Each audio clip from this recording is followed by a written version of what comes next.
우리가 이제 죽은 다음에 이 영혼과 육체가 분리됐다가 이제 다시 만나서 새 몸을 입는 것도 이제 부활이지만, 이제 지금 당장 죽은 건 아니까 앞으로 살아있는 동안에는 생활 속에서 부활을 주님은 또 말씀해 주고 계십니다. 어떻게 해야 가난한 자가 부유해지고, 또 죄인이 거듭나서 의인이 되고, 병든 자가 건강해지고, 또 귀신 들린 자가 자유롭게 되고, 뭐 여러 가지로 이렇게 갇힌 자가 해방되고 하는 그런 우리 삶 속에서 지상에 사는 동안에도 부활의 능력을 힘입어서 우리 삶 자체가 거듭나고 또 재생하고 또 부활하는 그런 경험을 할 수 있겠냐 하는 것입니다.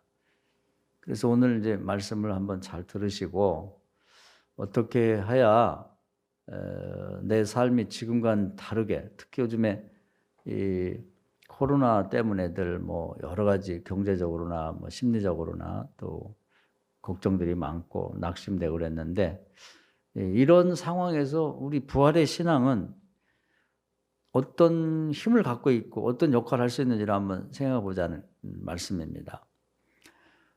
우선 오늘 말씀 속에서 우리가 주목해 볼 것은 17절의 말씀입니다. 17절 한번 같이 읽어볼까요? 자녀임은 시작.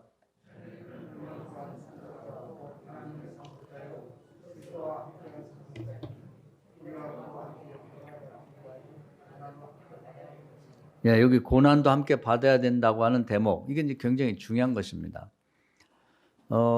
이제 뭐 예수님의 부활은 우리가 뭐 되게 알고 있으니까, 이제 그 주님의 그 부활을 경험한 사람, 그 제자들과 그 당시에 성도들이 한 얘기를 하겠습니다. 오늘 아까 우리가 교동문에 보면 고린전서 15장에 사도 바울이 고백한 얘기가 나옵니다. 그래서 대략 예수님이 살아계실 때 교인이 한 500명이었다 이렇게 추정하는 것은 그 사도 바울이 거기 나온 고린전서 15장 말씀 때문에 그렇게 얘기를 하는 거예요.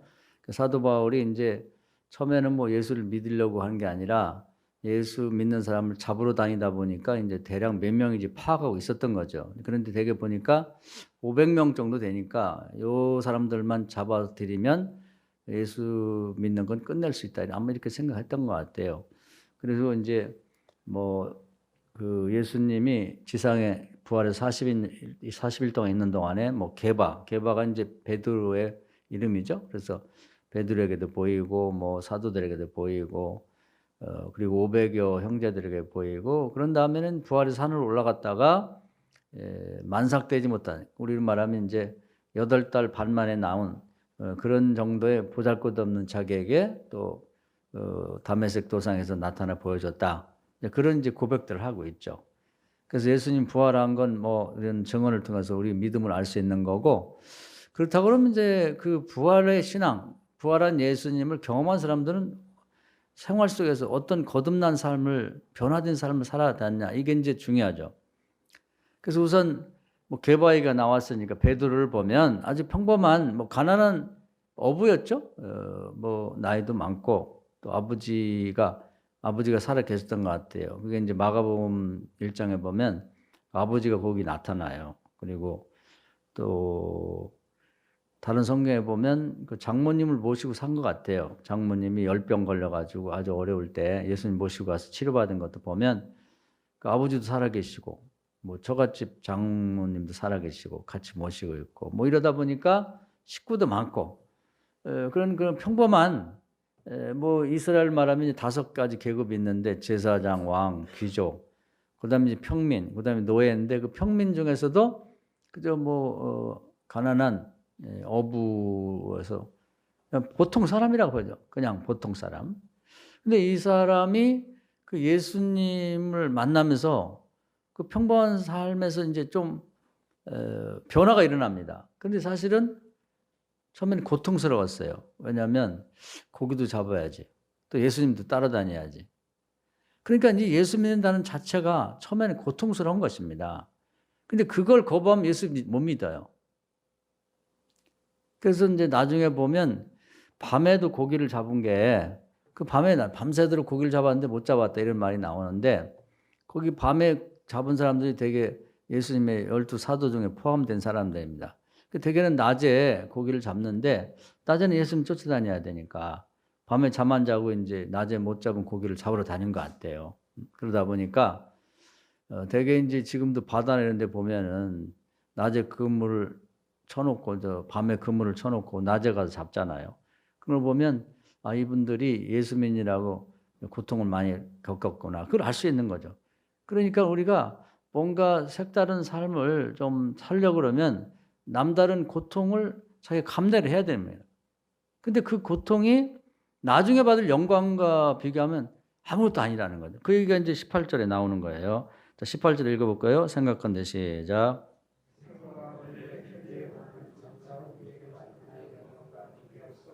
예, 그 비교할 수 없는 거죠. 그래서 하나님 나라에 있는 유업을 예수님과 함께 이렇게 같이 상속을 받으려면 예수님과 함께 고통을 받아야 된다는 거죠. 그걸 감내를 해야 된다는 거예요. 그냥 교회 다니면서 복은 받고 싶고 내가 조금도 내가 나를 희생하지 않고 십자가를 지지 않고 고통을 받지 않겠다 그런 사람은 받을 수가 없는 거예요. 지금도 이제 이 세상에서 유산을 상속할 때도 보면 그 부모를 모신 자식들에게 좀 더 이것을 나눠주도록 그렇게 법으로 정하고 있습니다. 평소 살아계실 때는 뭐 와서 얼굴도 한 번 안 본 자식들이 뭐 다 n분의 1로 나눠가지고 나도 지분이 있다 이런 식으로 할 때 그것이 이제 사실은 원한다고 그러면 부모를 평생 모신 사람에게 더 줘야죠. 그리고 형제들도 양심 있으면 그런 자식이 있으면 다 몰아줍니다. 우리는 받을 자격이 없다.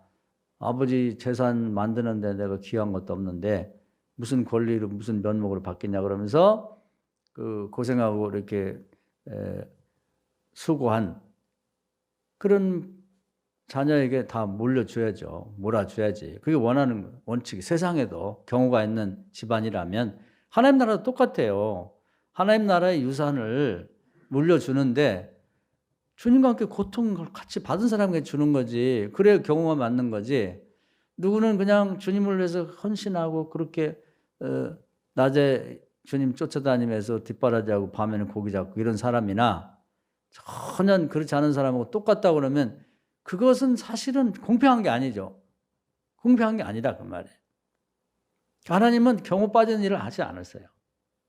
그래서 너희들이 나하고 한번 할 얘기가 있으면 이사야서 1장에 변론하자. 나하고 한번 대화를 해보자. 내가 뭐가 잘못한 게 있는지 니네들이 불만 있으면 얘기해. 이거거든요. 로마서에 보면 사람들하고 다투어서 내가 이길 자신이 있다.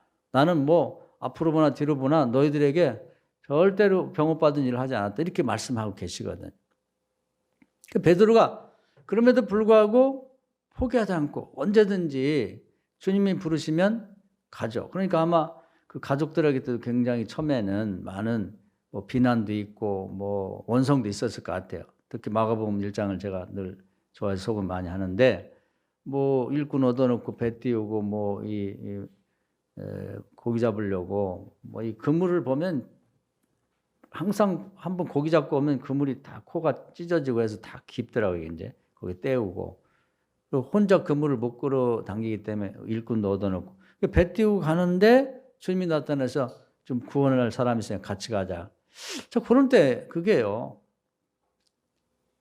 많이 생각을 해봐야 됩니다. 이게 주님을 믿고 지금 내가 이런 어려운 상황에도 주님을 따라가면 그 주님 말씀했거든요. 그 나라와 그 일을 먼저 구하면 이 모든 걸 더해주라는 믿음이 없으면 주님 못 따라갑니다. 그러면 이제 우선 아버지, 육신의 아버지부터 화를 내실 거고 저 미쳐도 그냥 보통 미친 게 아니구나. 예수를 믿어도 작작해라 좀. 뭐 이렇게 요란을 떨고 너만 예수 믿냐? 아니 지금 이 일이 급하지. 그러면 예수 안 믿으면 되지. 뭐 이런 이제 아마 날벼락이 불호령이 있었을 것이고 그 안에도 또 뭐 전해 들으면 말이 많을 거고 뭐 여러 가지 그 예상이 되잖아요. 그런 고난. 그러나 이제 예수님을 쫓아갔고 그 다음에 뭐 예수님을 따라다니면서 여러 가지 그동안 뭐 3년을 쫓아다녔으니까 뭐 가족들로부터 이제 주변에 같은 고기 잡는 사람들로부터도 아니 아직도 예수 따라다녀? 뭐 이런 비난을 또 받았을 거예요. 그럼에도 불구하고 그런 다양한 심리적이고 실제 생활에서 겪는 고난을 감수하면서 계속 믿고 따라다녔다는 거죠. 그 믿음이 없으면 예수님 못 쫓아다닙니다. 지금도 마찬가지예요. 주님을 믿는 거죠. 주님은 아신다. 그걸 믿고 쫓아다니는 것입니다. 그리고 이제 시간을 이렇게 훌쩍 뛰어넘어서 이제 부활절이니까 그 최후의 만찬 식사를 한 다음에도 이제 기도하러 가자 그럴 때 베드로는 제가 가겠습니다 하고 이제 따라가죠. 겟세마네 동산까지. 기도하자 그럴 때요. 따라 나서는 사람이 많지가 않아요. 그게 12사도 중에 보면은 대개 3명이니까 그게 대개 분수로 따지면 똑같아요. 지금도 4분의 3 정도는 떨어지고 4분의 1 정도가 따라올까 말까 합니다. 그래서 이제 베드로는 뭐 피곤하죠. 그때 보면은 다 피곤한 것 같아요. 왜냐하면 낮에 뭐 유월절 행사했지, 또 만찬 준비했지, 또 거기서 같이 먹었지. 그러다 보니까 뭐 피곤하고 막 졸렸죠. 그래서 주님이 기도 좀 하자고 그럴 때 이해가 되죠. 뭐 갔다 오면 또 졸고 있고 3번을 부탁했는데도 그거 보면 굉장히 피곤했을 것 같아. 그럼에도 불구하고 주님과 함께 하기 위해서 그 피곤을 이기면서 주님을 끝까지 쫓아갔다는 거죠. 그리고 이제 주님이 붙잡혀 갈 때까지도 뭐 부인하고 실수가 있었지만 그래서 망신도 당했지만 그럼에도 불구하고 주님을 끝까지 따라가는 거죠. 그것도 고난이죠. 고난이. 잡히면 자기도 죽을 수도 있는데 그래서 주님을 끝까지 따라가는 게 중요하다는 거죠. 그리고 이제 나중에 부활한 예수님을 좀 쫓아다니지 못하고 뭐 사모하는 마음이 있었지만 두려움도 있고 그랬겠죠. 그래서 이제 베드로의 고향 디베라 바닷가 호숫가로 도망쳤을 때 제자들 다 도망갔는데 주님이 거기까지 따라오시죠. 그러면 그때 중요한 부탁을 합니다. 뭐냐면 내 양을 너네들이 좀 돌봐라. 뭐 치라 먹이라 그런 거 돌봐달라 이 말이에요. 내가 하늘로 가야 되니까. 그랬을 때 뭐 여러 가지 생각할 수가 있죠. 뭐 그 고기는 누가 잡을 것이며 처자식은 누가 먹여 살리고 아버지 장모도 있는데 어떻게 할 것인가 뭐 여러 가지 생각이 있겠지만 그때 주님을 또 믿는 믿음이 없으면 따라갈 수 없는 거예요. 그것을 아멘 할 수가 없는 거지. 그 나라 그 일을 먼저 구하면 주님이 이 모든 걸 책임져 줘 주리라고 하는 믿음 그거 하나가 있어야 따라가는 거지. 아멘 할 수 있는 거예요.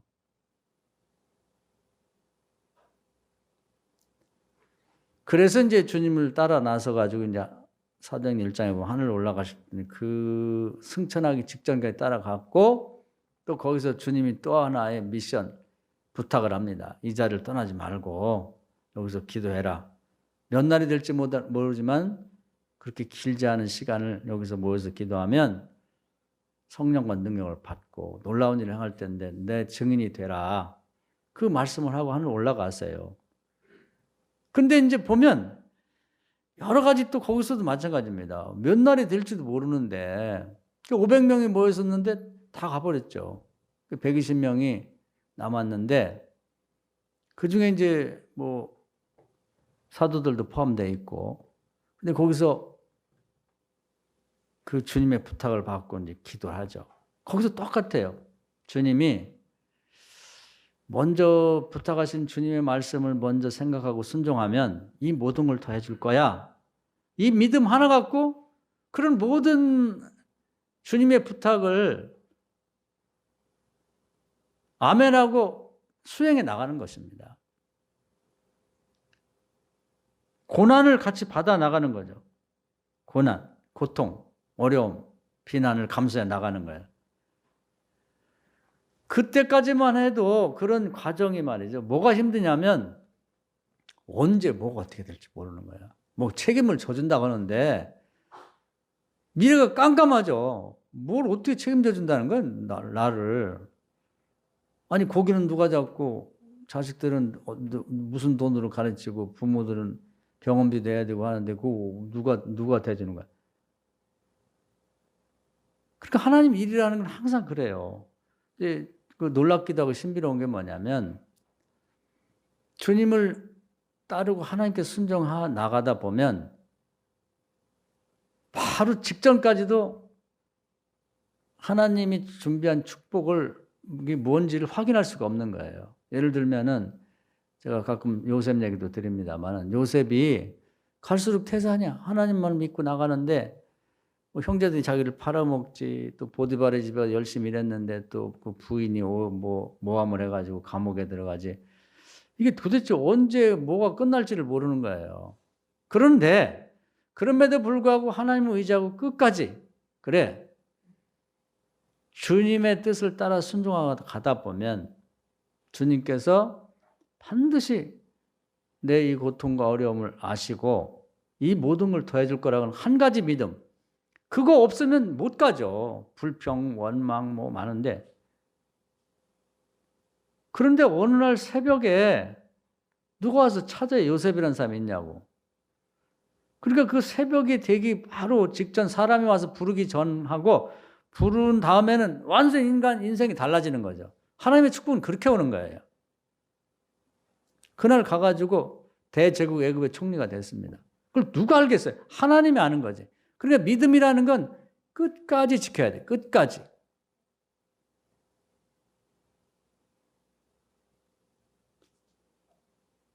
베드로도 지금 뭐 어렵지만 또 어렵지만 계속해 주님의 뒤를 쫓아가면서 수많은 고통과 어려움을 겪은에도 불구하고 내가 반드시 주님을 따라가면 주님이 나를 섭섭하게 하지 않으실 거고 반드시 때가 되면 요셉처럼 하나님께서 나를 축복해 줄 거고 내 삶을 책임져 줄 거라는 그 한 가지 믿음.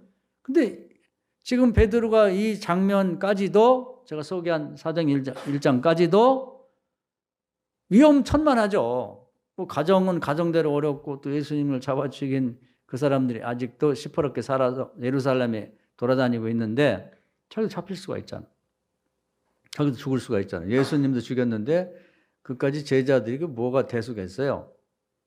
그러나 주님을 기대하고 믿는 거지. 그 믿음 없으면 못하는 거예요. 오늘 우리의 삶을 변화시킬 수 있는 삶 자체에서 거듭남을 경험하게 하는 것은 바로 이 믿음입니다. 이 믿음이 부활을 가능케 만드는 믿음이에요. 할렐루야. 그 믿음을 이 아침에 여러분이 가지기를 주의 이름으로 축원합니다. 그걸 소유하셔야 돼요. 버리면 아무것도 아니야. 사도행전 1장 예루살렘 모여 기도할 때도 도대체 이 성령과 능력이라는 거 언제 올지 모르거든. 이게 답답한 거예요. 때와 기한을 하나님이 정하기 때문에 예수님도 모르신다고 했다고. 요셉이 언제 성공할지 아무도 몰라요. 하나님밖에.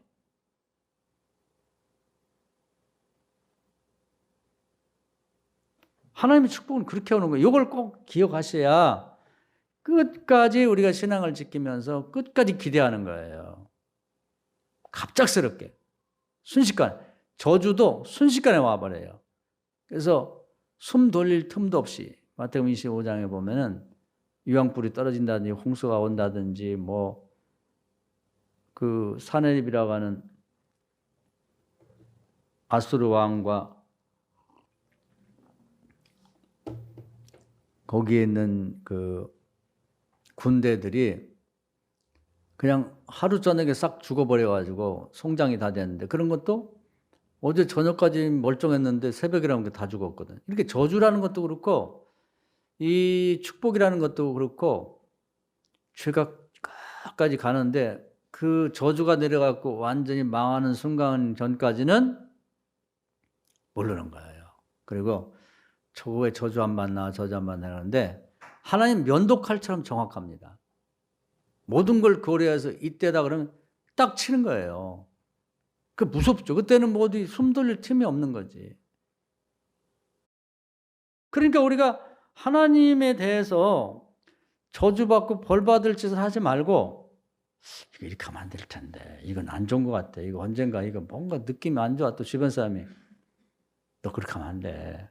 뭐 내외관에도 당신 그러면 안 돼. 뭐 자식들이 엄마 아빠한테 엄마 아빠 그러면 안 되지. 이런 얘기를 들으면서 그냥 괜찮겠지 가다 보면 면도칼처럼 정확하게 저주받을 수가 있는 거고, 죽음도 마찬가지예요. 죽음도 어젯밤에 괜찮은데 밤새 한양이라고 아침에 일어나 보면 죽어 있는 경우도 있는 거거든요.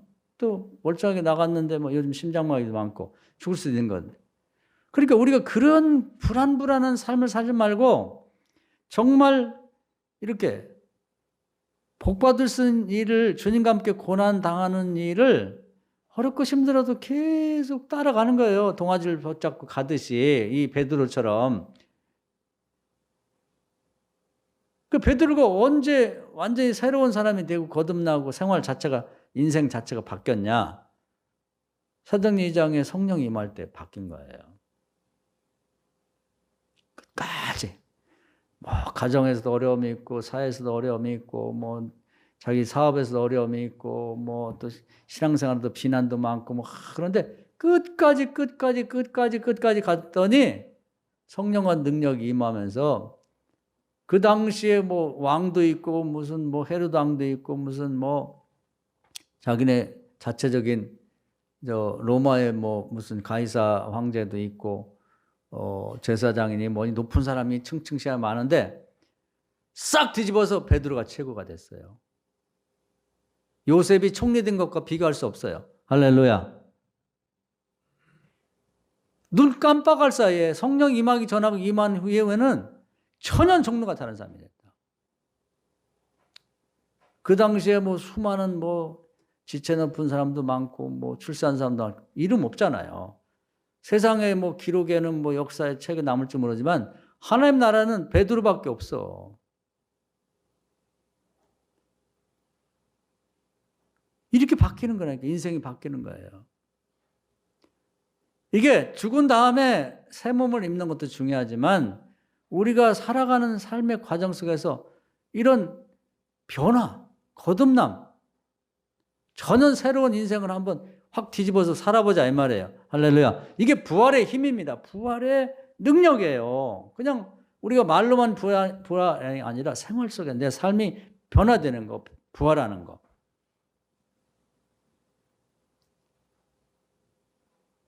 그래서 그냥 고기 잡고 속 썩고 뭐 그냥 뭐 여러 가지 비난받고 고통받던 사람이 하루에 한번 설교하면 뭐 3,000명, 5,000명씩 사람이 모여들고 그리고 그들에게 뭐 정말 기도하면은 나면서 안진병이 됐던 사람이 벌떡벌떡 일어나는 이런 능력이 사람이 돼서 그 엄청난 이 세상에 처음 태어난 그 초대교회 예루살렘 교회에 담임 목사가 됐습니다.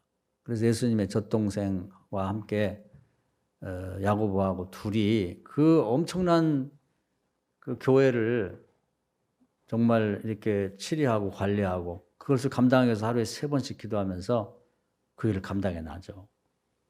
인생 자체가 큰 변화가 있다. 부활이라는 게 죽은 다음에 부활만 생각하면 안 돼요. 그 삶 자체가 엄청난 부활이 일어난 거예요. 우리 주님께서 이제 부활의 신앙을 강조하시면서 말씀하는 게 예수님을 믿고 우리 삶이 지금과는 전혀 다른 삶으로 한번 거듭나고 부활해 보라는 것입니다. 할렐루야. 그 나머지 120명들도 다 그런 삶을 사는 거예요. 대표로 베드로만을 얘기한 건데 그 일일이 다 추적해서 말할 필요는 없잖아요. 다 그렇게 됐다는 얘기.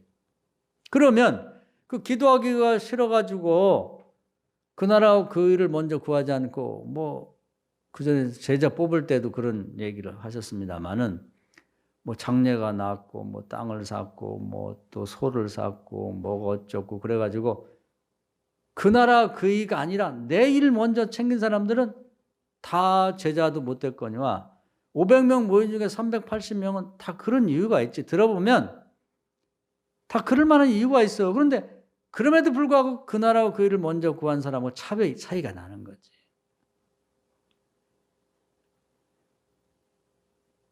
주님과 함께 고난을 함께 받아야 주님과 함께 영광도 함께 받는다. 요 말을 오늘 이 부활절에 여러분이 꼭 여러분 것으로 이렇게 받아들이시고 붙잡으세요. 할렐루야. 그거 없이는 안 된다니까.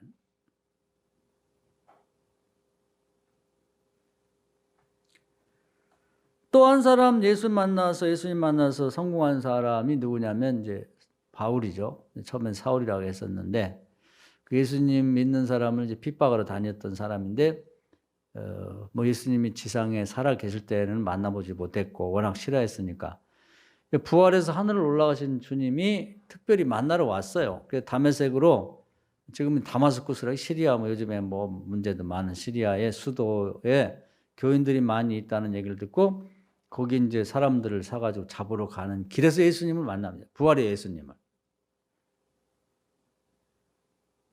그때 이제 예수님 만나서 완전히 싹 변해버려요. 바뀌어버리는 거야. 근데 그 나라와 그 일을 먼저 구하는 사람이 되면서 어려움이 굉장히 많았습니다. 뭐냐면 버릴 게 많았어요. 우선 자기가 그 랍비가 되려고, 유대인들은 랍비가 지금도 인기가 많다고 그러죠. 그래서 이제 그 랍비 중에도 가장 권위가 있는 사람이 가말리엘이라는 사람인데 그 밑에 가서 이제 수제자가 됐죠. 직접 사사를 받으면서. 다 맞췄어요. 이게 랍비가 된 거죠. 그러니까 뭐 가장 머리가 좋은 사람, 또 가장 실망받는 사람들이 랍비가 되거든요. 그 학교에서 받아주기도 하고 졸업생이 됐다고. 그걸 버린다는 게 쉽지 않죠. 요즘도 뭐 좀 좋은 학교 나온 사람들은 그걸 못 버려. 내가 어느 학교 나왔는데 내가 뭐. 로마 시민권. 지금은 이제 시들해졌습니다. 옛날에 뭐 미국 시민권이 있다고 그러고 자랑 엄청나게 하죠. 그거 지금 미국 시민권과 비교할 수 없는, 정말 그 당시에 로마 시민권이 있으면은 살인죄를 범해도 죽이지를 못해요. 내가 억울하다 그러면 그 로마 황제인 가이사까지 가서 재판을 받을 수 있는 권리가 있는 거예요. 그렇게 철저히 신분이 보장됐다. 그래서 뭐 돈 주고 사기도 하고 뭐 여러 가지 해서 그걸 얻은 게 굉장히 큰 정말 자랑거리였죠. 근데 그걸 버립니다.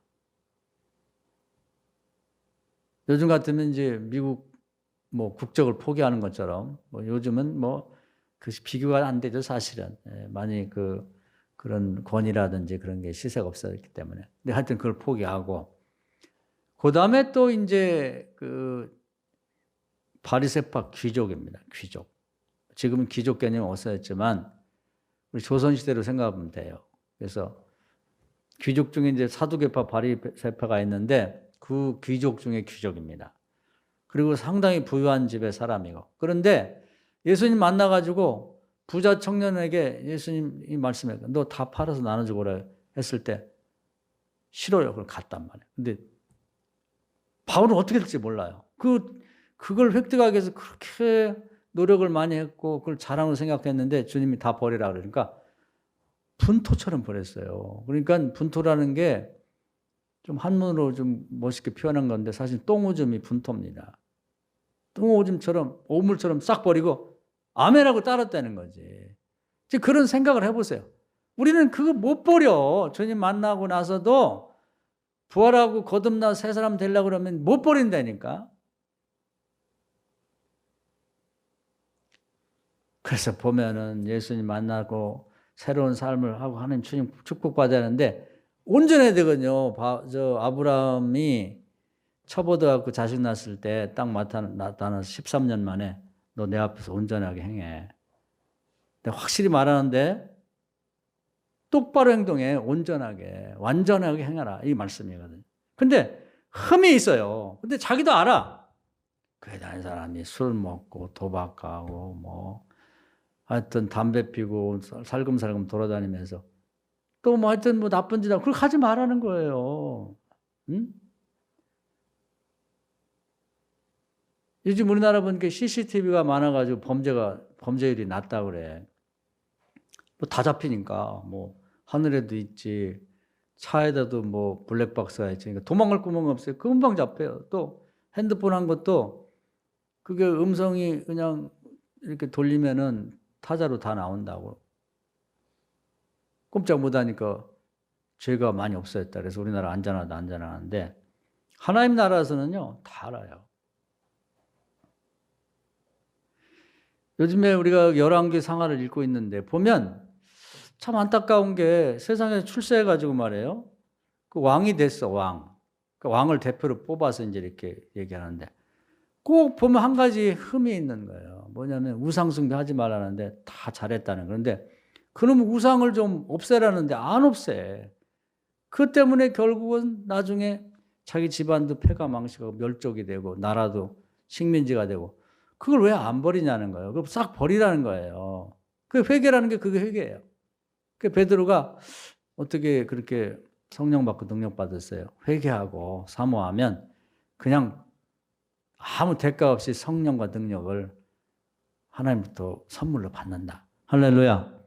그거 해야 된다는 거예요. 그게 힘들어도 아이고 술 먹어야 친구들하고 사업도 술 친구가 여러분을 성공시키고 복 주나요? 다 버려버려요. 바울은 그동안 유대인들 랍비 그 동문들을 하고 가말렐 문화에 그렇게 많은 사람들 뭐 그 최고위층이죠. 싹 버렸어요. 그냥 주님 한 분 남겨놓고 여러분이 가진 그 친구나 그런 그 뭐가 이렇게 대단해요? 다 대통령 출신인가요? 아니면 뭐 장관 출신인가요? 뭐 국회의원 출신? 도대체 뭐예요? 그거 놓치면 그냥 인생 끝나는 거예요? 버리세요. 버려. 그냥.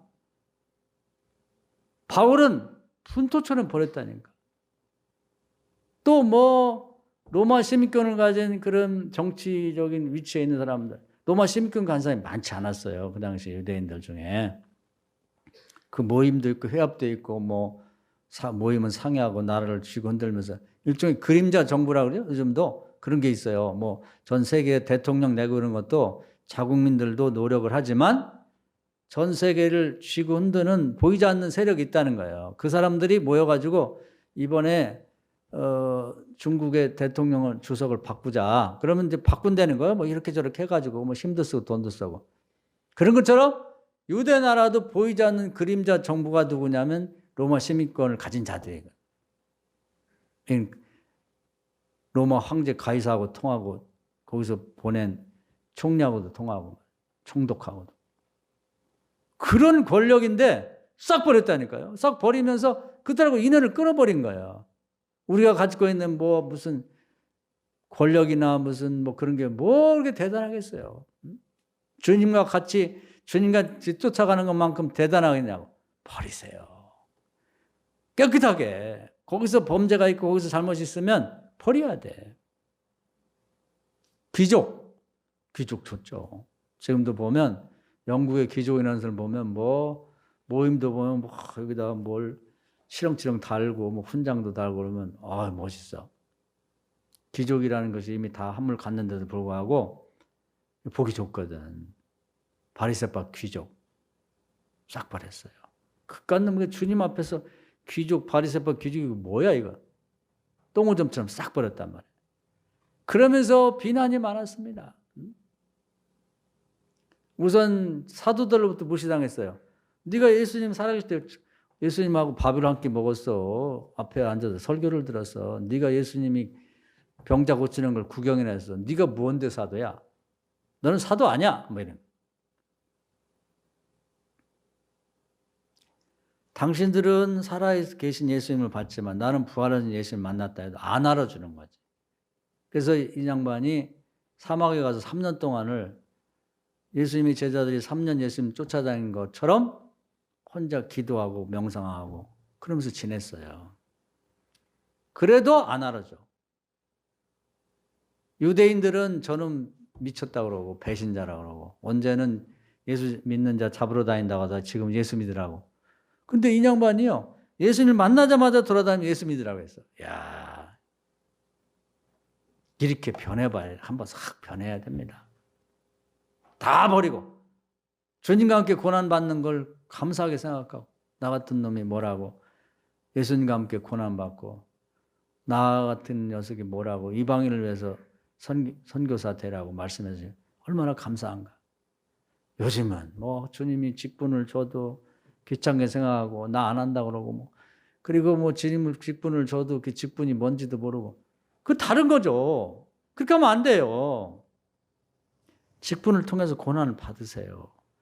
장차 받을 축복과 영광은 지금 여러분이 직분을 감당하고 여러분이 맡은 사명을 감당하는 건 비교할 수 없는 거예요. 그게 부활의 신앙이에요. 생활 속의 부활의 신앙. 그 나라와 그 일을 먼저 구하면 우리 주님 내 삶을 축복해 줄 거라고 하는 그 한 가지 믿음. 앞이 깜깜하게 아무것도 안 보여요. 아무도 안 알아줘요. 여러분 그렇게 살 때 알아주는 게 문제예요. 절대 그렇게 살면은 안 알아줍니다. 바보라고 그러고 멍청이라고 그러고. 왜 그 좋은 로마 시민권을 버려? 야, 바리새파 귀족을 왜 버리냐? 그거 갖고 하면 되잖아. 갖고 하면 좋긴 한데 거리적거려. 귀족 회의에 모여라, 뭐 회비 내라, 뭐 축제한다, 어디 가자. 뭐 정치가들 모여서 뭐 다음에 어떻게 할 건지, 왕을 누구 세울 건지, 제사장은 누굴 뽑을 건지 상의하자. 모여라, 뭐 모여라. 그런 게 뭐 대단하냐 이 말이에요. 거리적거리 싹 버린 거예요. 싹 버린 거예요, 아주. 별하별 비난이 많고 바보라고 그러고 멍청이라고 그러고 한심한 놈이라고 그러고 그 귀한 걸 왜 버리냐고 그러는데 주님과 바꿀 수 없잖아요. 그 나라 그 일을 구하는 것보다 더 귀한 게 어디 있어. 근데 또 기독교인들 자체는 저놈이 진짜 개종하거나 정말 거듭난 녀석이 아니고 저기 언제 또 돌변해가지고 우리 믿는 자들을 싹 명단 파괴가지고 잡아들일지 모른다고. 상대를 안 해주는 거예요. 상대를 안 해주는 거예요.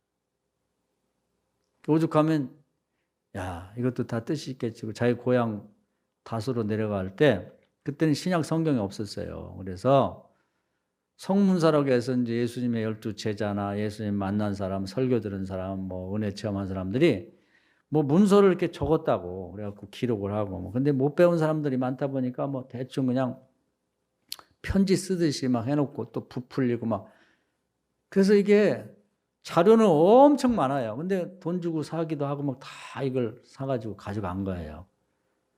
가서 자기가 기도하면서 계속해서 이제 이걸 대조하고 맞춰 본 거지. 자기는 예수님을 못 봤으니까 너무 아쉽고 안타까운데 어떻게 하겠어? 못 본 걸 하늘 올라가셨는데. 그래서 이제 그걸 크게는 이제 세 개로 구분합니다. 정경, 이거 진짜 하나님의 말씀 틀림없다는 거. 왜냐하면 이것저것 비교해 봤을 때 이 사람 말도 맞고 저 사람도 말도 맞고 서로 똑같은 게. 그 다음에 외경, 이건 긴가민가 한 거예요. 이게 진짜 예수님 하신 말씀인데 뭘 부풀렸나 보다 그래갖고 그건 외경이라고 그래요. 바깥 외자를 써서. 그 다음에 더 많은 양이 있는데 이건 말이 안 되는 거예요. 뭐 예수님이 그 외경을 보면 저 위경을 보면 그런 게 있어요. 예수님이 저 바닷가에 저 물가에 가가지고 이 새 모양을 그 모래로 새 모양을 만들었더니 그게 새가 됐고 포록포록 날아갔다는 거예요. 그건 아무리 봐도 그 말이 안 되잖아요. 그런 건 또 정말 있었는지 모르지만은 아무리 봐도 이건 아닌 것 같아. 그럼 이제 거듭 위자를 써가지고 위경이라고 분류를 했단 말이에요. 그 기초를 누가 넣은 거냐면 바울이 한 거예요. 그게.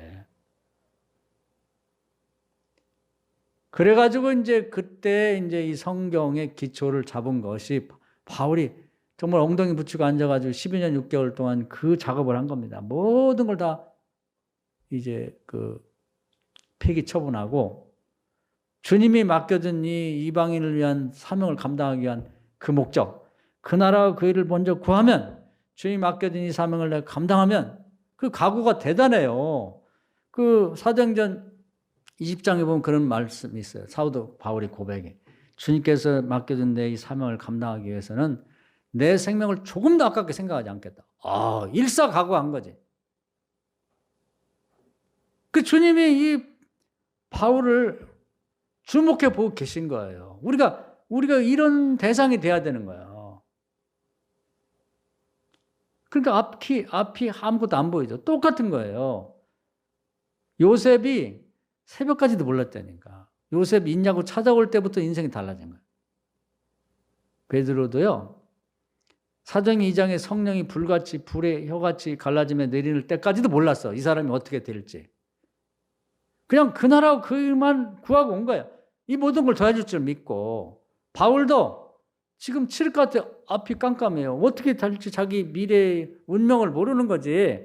단지 주님이 이 모든 걸 도와줄 거라는 한 가지 믿음. 내 인생을 바꿔줄 거라고 하는, 거듭나게 해줄 거라는 거. 지금 내 삶을 부활시켜 줄 거라고 하는 그 믿음 하나 갖고 가는 거예요. 계속. 근데 어느 날 이제 드디어 왔어요. 똑같다니까. 누가 여기 사도 바울이라는 분 집이 맞냐? 맞다고 그러니까.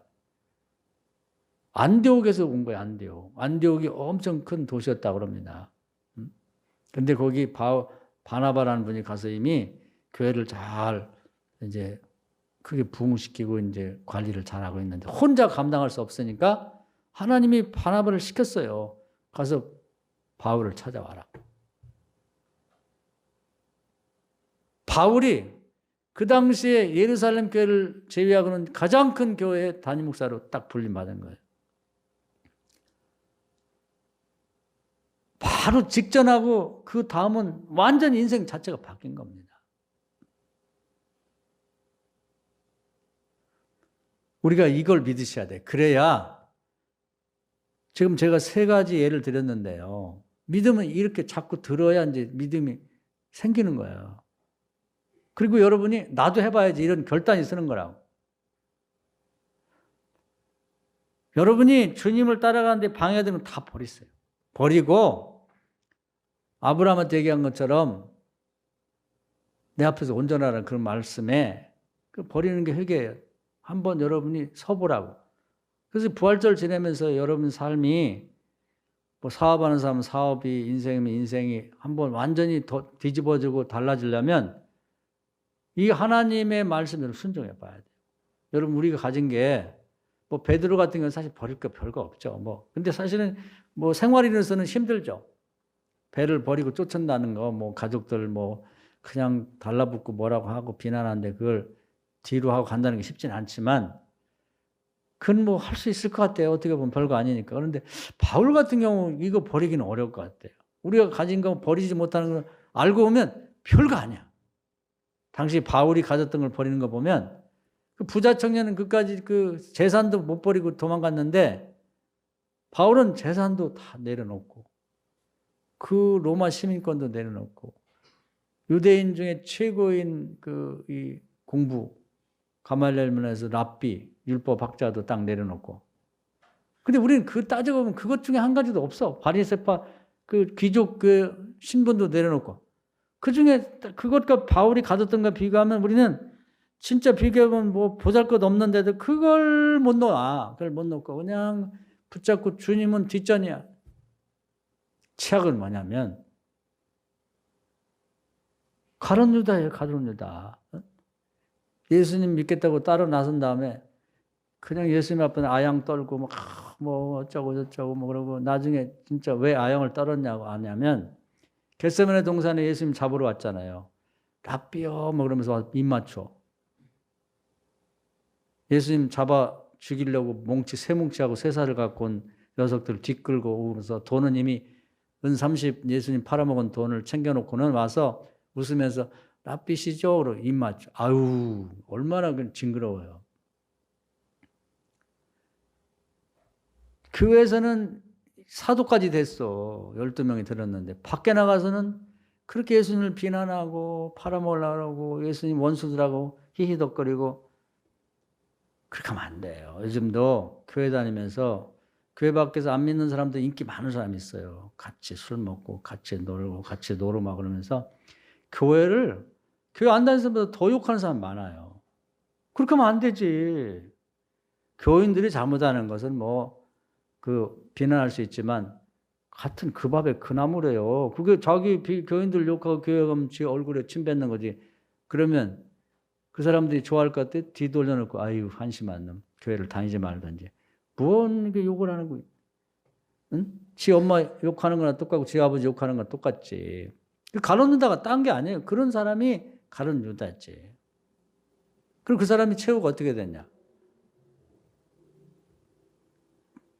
사도들로부터 버림받았고 나중에는 자기가 그렇게 예수님 죽고 난 다음에 그 원수들 뭐 대제사장 이런 사람 찾아가면 받아줄 줄 알았죠.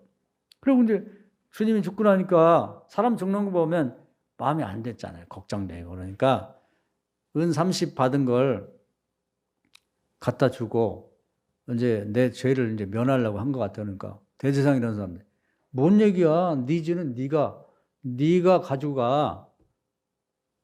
돈 돌려주겠다니까. 왜 그걸 우리가 받냐? 네가 그 돈 받고 네 예수를 죽인 건 네가 죽인 거야. 그래가지고 받아주질 않아요. 헌금하겠다는데 안 받아주고 네 더러운 돈은 안 받겠다. 거기서도 배신당하는 거야. 완전히 그냥 인생 망해버린 거죠. 주님과 함께 고난받는 게 아니라 주님 앞에 가서도 여러 추종자 500명 중에 뭐 주님 하면서 사도교 12명에 들었고 또 밖에 나가서도 안 믿는 자 예수님 원수들하고 만나갖고 그냥 같이 밥 먹고 희덕거리고 또 같이 욕하고 비난하고 나중에는 양쪽으로 다 버림받았어요. 그거 하면 안 됩니다. 오늘 우리가 정말 우리 생활 속에서 삶 속에서 한번 지금처럼 사는 삶과 전혀 다른 삶을 결심하고 살아보겠다 그러면 여러분 베드로나 바울처럼 여러분의 삶 속에서 이게 아니다 싶은 것은 그 별거 아니잖아요. 바울과 비교하면 가진 거 싹 버리세요. 분토처럼 버려버리고 회개하고 정말 주님 그 나라와 그 일만 따라서 한번 가봅시다. 할렐루야. 그리고 우리 주님이 반드시 이 모든 걸 도와줄 거라고 하는 믿음을 갖고 가자고. 그거요. 생각도 말도 행동도 확실히 믿고 가자고. 언제 복 주실지 뭘 주실지는 상상할 수 없는 하나님 나라의 그 유산을 주실 텐데 전무후무한 여러분에게 주실 거예요. 근데 그거 주님이 딱 찾아오시던 누구를 보내는 그 순간까지 몰라. 뭔지. 야, 그게 매력이 있어요. 그게. 그걸 기대하라고. 우리가 죽기 전까지도 그걸 기대하며 사는 거예요. 마치 그 택배를 시켜놓고 좋은 거 막 10년 동안 정말 받고 싶었던 거 어떻게 모아서 신청해놓고 오늘 아침에 올라나 저녁에 올라나 내일 올라나 기다리는 거. 그거 비교할 수 있을까요? 반드시 온다니까요. 저와 여러분 자녀들에게, 여러분 가정에, 여러분 사업에 오실 겁니다. 할렐루야. 거기서 확 거듭나는 거예요. 죽은 다음에 부활, 사실은요, 이게 생활 속에서 그런 부활의 경험, 삶에서 변화되고 거듭나는 경험을 해야 죽은 다음에도 실제 부활이 있을 걸 기대하고 실제 믿게 되는 거예요. 지금 이 세상에서는 아무것도 경험하지 못하고 죽은 다음에 부활할 거라고 하는 게 그 잘 안 믿어져요. 날마다 이게 이렇게 되는 거구나. 주님 믿으니까 인격도 변화되고 내 삶도 변화되고 사업도 달라지고 이거야. 그렇다 그러면 이러한 추세로 내가 죽은 다음에도 이렇게 되겠다고 하는 믿음이 점진적으로 생겨지는 거지. 세상에서 부활을 거듭남의 체험도 없는 사람이 무슨 죽은 다음에 부활이 어떻게 믿어집니까? 그건 믿으려고 애쓰는 것뿐이지 믿음은 아니거든. 주님도 바라는 게 그거예요. 그래서 이 사람들은 제가 대표로 2사람만 소개했지만 정말 예수님의 부활을 경험하고 인생 자체가 부활했어요. 거듭났어요. 완전히 새로운 인생이 시작된 거지. 주님, 하나님 나라의 그 모든 걸 탁 버리고 분토처럼 버리고 지상에 와서 고난 당하시더니 우리 하나님께서 자기 아들이지만 너무 대견하셔갖고 이제는 세상 사람 나보다 네가 더 잘 알아. 네가 사람이 돼갖고 30년 동안 맛보기로 체험해봤잖아. 태어나는 것도 고통스럽게, 자라는 것도 소년 가장으로 30년 가족 부양하고, 죽을 때도 남 대신에 죽고, 네가 나보다 낫다. 그러니까 네가 하늘과 땅, 이미 구원받은 사람과 구원받지 못한 사람 네가 다스려. 그리고 심판도 네가 해. 나는 하나님으로서 신으로만 있었지만 너는 사람이 돼서 경험해봤으니까 네가 나보다 낫지. 그리고 새하늘과 새 땅 될 때 내가 그때는 나한테 넘겨라. 그래서 예수님 받은 거예요. 그 권세와 축복을 누구한테 주겠어요? 예수님과 지금 같이 고통당하면서 예수님 하늘 보좌도 버리고 왔는데 그까지 바울이 그것 때문에 버린 거예요. 자기가 가진 그 로마 시민권 귀족이니 무슨 가말리엘 문화의 랍비니 자기가 가진 재산이 그까지 주님이 버린 거에 비하면 뭐가 됐습니까? 주님 하나님 나라 버리고 왔는데 그걸 깨달았을 때 이야 이까지 주님과 버린 거에 비하면 싹 버릴 수가 있는 거예요. 오늘은 여러분이 한번 회개해야 성령 받고, 오늘도 성령이 예수님을 거듭나게 하셨는데 다시 부활시켰는데 여러분 부활시킬 분이 성령이신데 성령께서 딱 여러분에게 한번 이렇게 빛을 비춰줄 거, 조명을, 죄에 대해서 의에 대해 심판해서 그걸 딱 찾아내시면 변명하지 말고 그거에 애착 갖지 말고 버려. 또 다시 주님 따르려고 왔다가 그것 몇 푼 안 되는 재산 때문에 주님 버리고 간 부자처럼 하지 말자 이 말이에요. 의는 뭐냐? 마땅히 해야 되는데 교인으로서 안 하는 거예요. 그 의가 뭔지를 가르쳐주는 거예요. 너 왜 이거 안 하냐? 그게 의에 대해서예요. 죄는 뭐냐면 해서는 안 되는 일을 교인이 하는 게 죄거든. 심판은 뭐냐? 너 이렇게 하면 심판 받는다는 게 성경에 다 나와 있는데 너 왜 그걸 모르고 지내냐 이거거든요. 오늘 말씀에 은혜가 되셔서 부활이란 단어만 알고 계시지 말고 좀 실제 생활에서 이 부활의 힘이 여러분 인격이나 생활이나 여러분 삶을 좀 확 거듭나고 부활시키는, 과거는 주님과 함께 못 받고 죽고 주님과 함께 한번 거듭나는, 주님은 실제 이 세상에서도 거듭나셨거든요. 성령과 능력 받고 목수에서 구세주로 거듭났단 말이에요. 사도들도 그렇게 됐거든. 여러분도 그렇게 하세요. 한번 해봅시다. 할렐루야. 이 말씀 은혜가 되길 주의 이름으로 축원합니다. 아멘.